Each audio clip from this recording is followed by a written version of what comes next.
Bienvenue sur ma chaîne pour une nouvelle histoire vraie, une nouvelle histoire mystique, une nouvelle histoire critique, une nouvelle histoire très bizarre. C'est l'histoire de Solange qui a ri ses parents sans toutefois le savoir. Abonnez-vous, on se retrouve tout à l'heure pour la suite de l'histoire après le générique.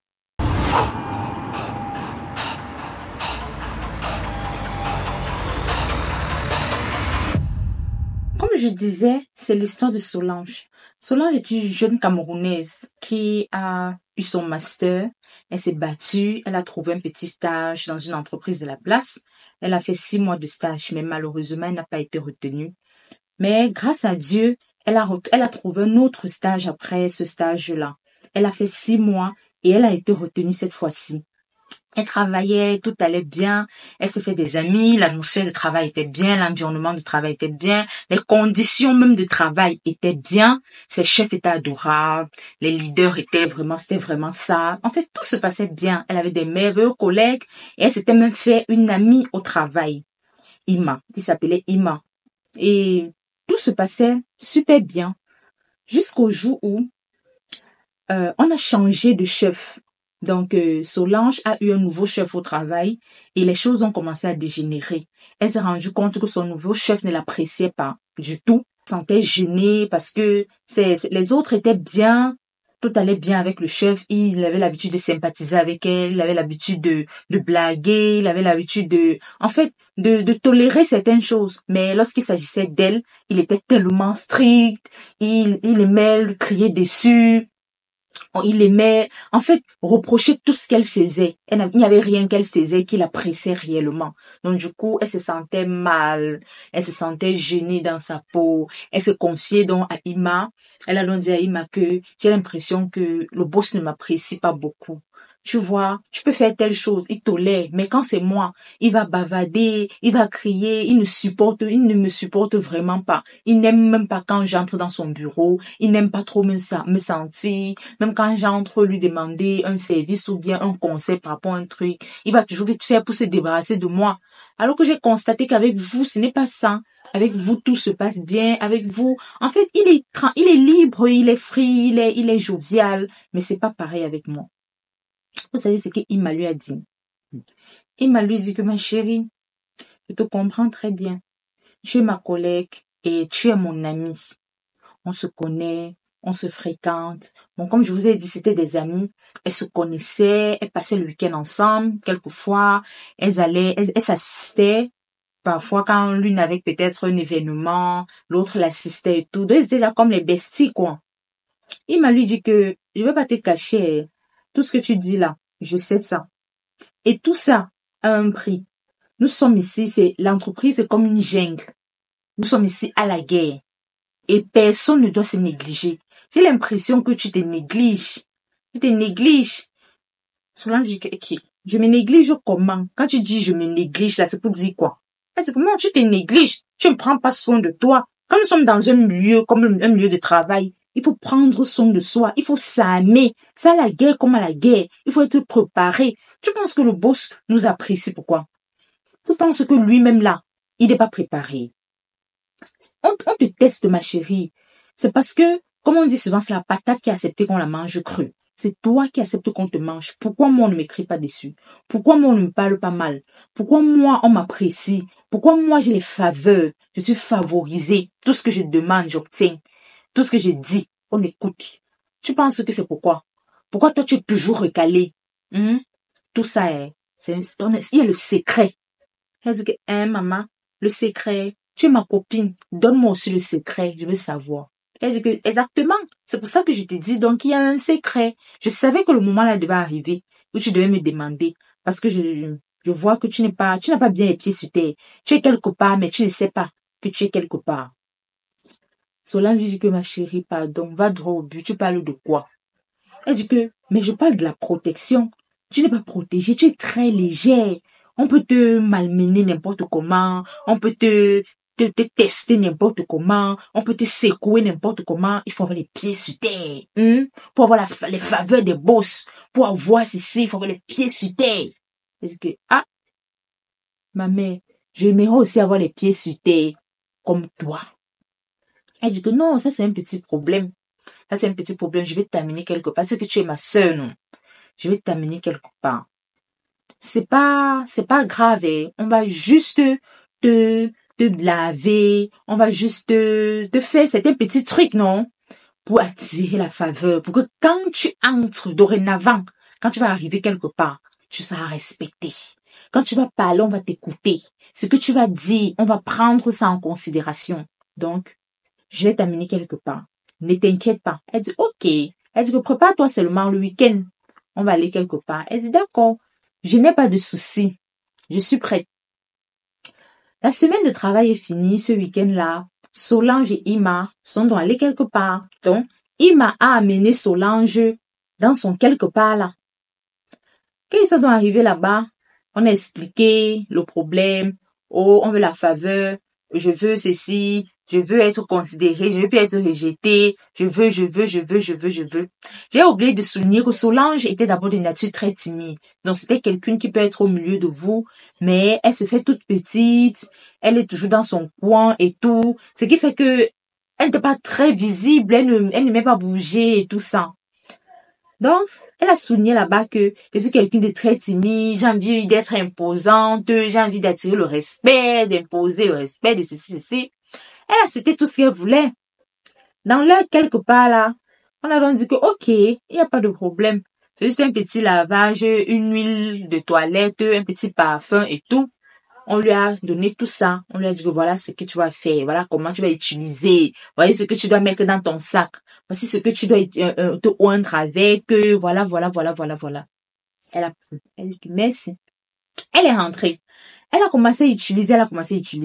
Elle dit que 1 mois après qu'elle a commencé à utiliser ces produits-là, elle a vu le changement.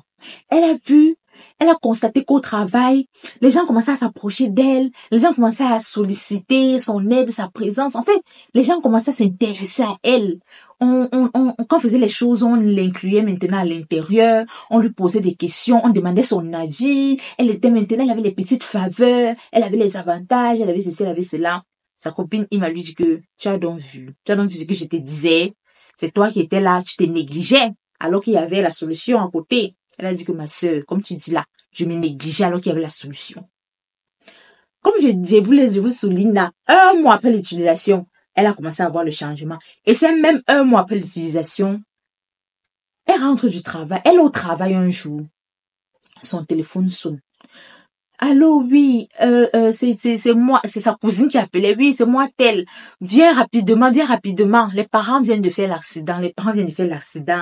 Elle sort du travail, elle s'en va. Elle arrive à l'hôpital. Ses 2 parents sont admis aux urgences. Ils viennent de faire un accident grave. Son papa et sa maman. En fait, son papa conduisait. Ils se rendaient au village pour une cérémonie. Et ils ont fait l'accident en route. Ils ont fait un accident très grave. On les a transportés à l'hôpital. Elle arrive, ses parents sont aux urgences et tout. Sa mère a subi une opération et son père est en salle de réanimation. Elle était là. Quelque temps après, on lui dit que ses parents sont décédés. Ah, scandale. Choc total. Les parents sont décédés. Tu t'es levé le matin, tu es allé au travail. Eux, ils ont pris la route pour le village. Ils ne sont même pas encore sortis de la ville. Ils ont fait un accident grave, ils sont décédés. Vous pouvez imaginer le choc, vous pouvez imaginer la douleur, vous pouvez imaginer la peine, le chagrin. Elle a pleuré. Les cérémonies de deuil sont passées, on a enterré ses parents, tout s'est bien passé. Elle est rentrée du village, elle a repris les activités, tout allait bien. Jusqu'à ce que, un jour, elle rentre du travail. Elle dort. En fait, elle s'est couchée. Dans la nuit, elle fait un rêve où elle voit son père et sa maman pleurer dans le rêve. Pourquoi tu nous as fait ça? Qu'est-ce que l'on t'a fait? On t'aimait, on t'a tout donné. Pourquoi tu nous as fait ça? Est-ce que, je vous ai fait quoi? Elle aussi a pleuré dans le rêve. Papa, maman, vous êtes où, vous me manquez? Qu'est-ce que je vous ai fait? Ça me dit que c'est pas ta faute que nous sommes décédés. C'est à cause de toi. Pourquoi tu as fait ça? Avec tout l'amour qu'on t'a accordé, avec toute l'attention qu'on te donnait, avec tout. Mais Ses parents commencent à pleurer dans le rêve. Ses parents ne font que l'accuser que c'est elle. Elle dit que non, papa, comment ça? Est-ce que moi je peux vous tuer? Vous étiez en train de faire un voyage pour l'Ouest et vous avez fait un accident. Comment ça je vous ai tué? Elle dit que ses parents disent que c'est à cause de toi qu'on a fait cet accident. Elle a sursauté, se réveille. Elle dit que, ça c'est quel genre de rêve ça? Mais elle se dit que, ce n'est qu'un rêve, c'est un cauchemar, c'est parce que mes parents me manquent, la douleur et tout. Non, ce n'est qu'un rêve, ça va passer. Elle n'a pas trop tenu compte de ça, non, elle est passée dessus. Le lendemain, elle refait le même rêve, où ses parents reviennent. Lui dit que, pourquoi tu nous as fait ça? Pourquoi tu nous as fait ça? Pourquoi tu nous as fait ça? Elle dit que, la fait si, ça devient sérieuse, Comment j'ai fait quoi? C'est donc comme ça qu'elle appelle donc sa tante, la sœur de sa mère. Elle explique le rêve à la sœur de sa mère. Que voici ce que je ne fais que faire depuis un certain temps. Je rêve mes parents qui ne font que dire que pourquoi tu nous as fait ça? Pourquoi tu nous as fait ça? Ils sont en train de parler de quoi? Qu'est-ce que j'ai fait? Parce que moi-même, je ne sais pas. Sa tante dit que l'affaire là est bizarre. Comment se fait-il que tu peux rêver tes parents et te demandent pourquoi tu les as fait ça? Ça veut dire qu'il y a un problème quelque part. En tout cas, on va essayer de bien regarder l'affaire-ci. Comme je vous ai dit, elle a commencé à faire ces rêves-là. Le même rêve se répétait. Le même rêve se répétait. Le même rêve se répétait. Sa tante est donc partie au village, expliquer le problème que, voilà ce qui se passe. On a donc convoqué la fille. On a essayé de regarder un genre, là, on a convoqué la fille au village, elle est venue. On lui dit que, exactement, c'est toi qui as rip tes parents. La fille s'assoit d'abord bien. Comment ça, j'ai rip mes parents? Quand? Comment? J'ai jamais rip mes parents. Comment je peux rip mes parents? Mes deux parents. Même si j'étais entrée dans un truc bizarre, on me demandait, ce n'était pas mes parents que je devais rip. Et même s'il fallait les rip, je devais rip une personne. Comment ça, j'ai rip mes deux parents? Ça s'est passé comment? Et je ne peux même jamais faire ce genre de choses. Ce n'est pas moi. On dit que non. Quand on essaie de regarder un genre là, c'est toi qu'on voit. C'est ton visage qu'on voit. C'est toi qui as rip tes parents. On lui dit que tu es allé quelque part, non? Tu es allé quelque part demander l'autorité, la domination, les faveurs, les grâces, tout ça. Tu es allé quelque part. Elle dit oui. Ma collègue m'a emmené quelque part. C'était juste dans le cadre du travail pour avoir un peu de faveur et tout au niveau de mon entourage, de travail et mes chefs et tout ça. On dit exactement. On n'était donc pas dit. Quand le diable donne par la main droite, comme ça qu'il reprend par la main gauche. Donc, ce qui t'a donné là, tu as constaté que tout allait bien, non? Au travail, tu avais les faveurs, tu as même eu la promotion. C'était donc ça. C'était donc tes parents qu'on prenait pour te donner ça. Donc, on t'a donné tout ça et en échange, on a rip tes parents. Donc, c'est toi qui as rip tes parents. Même si tu n'étais pas consciente de ça, c'est toi. Tu as rip tes parents. Et celle qui t'a amené là-bas, elle connaissait exactement ce qui devait se passer. Parce qu'elle-même, elle a eu à perdre des personnes. Elle a eu à perdre des personnes. Également pour ces mêmes rituels-là. Ça veut dire que elle connaissait exactement ce qui devait se passer. Elle n'était rien dit. La fille était dépassée. Elle a pleuré. Elle nous raconte son histoire en nous disant que nous, à sa place, qu'est-ce qu'on devait faire dans cette situation? Que tu apprends que c'est ta collègue du travail qui est ta bestie, qui t'a amené quelque part. En sachant que ce n'était pas sans conséquences. Il y avait des conséquences. Des personnes devaient passer, mais elle n'était rien dit. Elle t'a laissé croire que non, c'est juste un simple lavage pour avoir les faveurs, alors que elle savait que des personnes très chères, proches à toi, devaient rester. À l'heure où je suis en train de vous parler, elle n'a pas encore repris le travail, parce qu'elle a pris ses congés pour gérer ses problèmes de famille et tout. Donc, elle est encore en congé, elle n'a pas encore repris le travail. Elle dit que nous, à sa place, est-ce qu'elle doit démissionner de ce boulot-là? Mais si elle démissionne, elle va faire comment? C'est ça, ça veut ça qu'elle mange, ça veut ça qu'elle paye le loyer, ça veut ça qu'elle réussit à survivre. Est-ce qu'elle doit démissionner? Est-ce qu'elle doit dénoncer sa copine? Et même si elle dénonce sa copine, elle va dénoncer à qui? Vous savez que tout ce qui est bizarre là, tout ce qui se passe dans l'ombre, il n'y a pas de preuve. Tu vas dire quoi aux gens? Qu'est-ce qui prouve qu'elle t'a amené quelque part? Qu'est-ce qui prouve tout ce que tu vas raconter là? Les preuves sont à quel niveau? Est-ce qu'elle doit faire quelque chose à sa copine? Parce que des idées sont en train de lui passer par la tête. Est-ce qu'elle doit faire quelque chose à sa copine là, de bizarre? Est-ce qu'elle doit se venger? Est-ce qu'elle doit, elle est dépassée, mais les faits sont là. Elle a rip ses parents. Elle a fini avec ses parents, sans toutefois le savoir, il faut bien souligner. Elle a été trompée. Elle a été dupée. Vous, à sa place.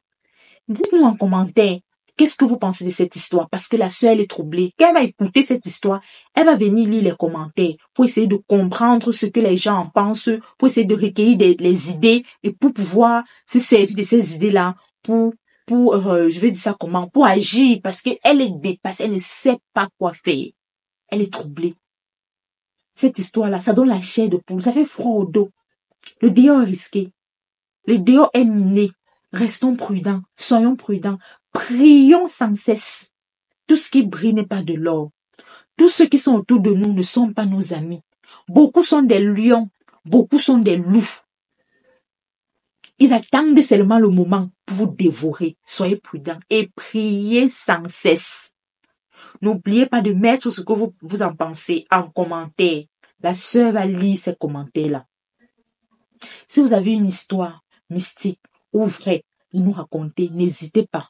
Ne vous dérangez pas. Les identités sont bien conservées. Il n'y a aucune information qui peut vous rattacher à cette histoire. Donc, n'ayez pas peur, genre, non, on va savoir que c'est moi et tout.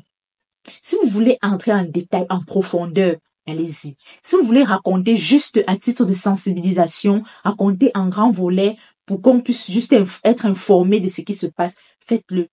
Quelle qu'en soit la manière que vous allez raconter, on va savoir comment véhiculer. Ne dites pas que non, mon histoire est bête, il n'y a pas de sensibilisation, il n'y a pas trop de grandes lignes, il n'y a pas grande chose à dire. Non. Racontez-nous tout ce que vous pensez être pertinent, qui peut aider. Parce qu'on en a besoin. Ici, là, on s'entraide, on se soutient, on se serre les coudes, on s'aide mutuellement. N'hésitez pas à nous raconter votre histoire. Si tu es nouveau par ici et que cette ligne éditoriale te plaît, n'oublie pas de laisser un pouce, de partager et de t'abonner pour ne rien rater des prochaines vidéos. Sur ce, je vous souhaite une agréable journée et une bonne nuit pour ceux qui dorment et à la prochaine pour une nouvelle vidéo. Bye bye.